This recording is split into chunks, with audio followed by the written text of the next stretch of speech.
ভারতকে খুশি করার জন্য সনদ। আমাদের এত লজ্জা কেন ভারত নিয়ে বুঝলাম না আমরা।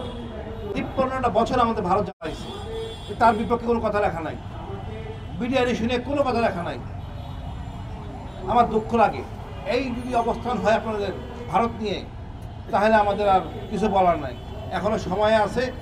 আমার মনে হয় সংস্কার করতে এত কিছু লাগে না। আপনি সমস্যায় পড়ছেন, একটা গণভোট করেন।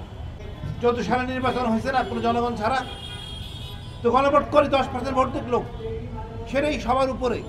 আপনি এক কক্ষ হবে না, 2 কক্ষ হবে, পিয়ার হবে না, নর্মাল হবে, বলেন জনগণের জিজ্ঞেস করেন। এই জিনিসটা তো আমাদের জনগণের জন্য একটা বিপ্লব হইলো, আপনি এটাকে বানায় দিলেন অভ্যুত্থান। আমাদের সব কিছু আশা ভরসা নিঃশেষ করে দিলেন। এতে সম্মান দেখালেন না, এতে ফিরে আনার জন্য কোনো অঙ্গীকার করলেন না, ভারতকে তো করতে পারলেন না। তারপরে ভারত প্রেম থাকে, তার উচিত ছিল এই ক্ষমতা না নেওয়া।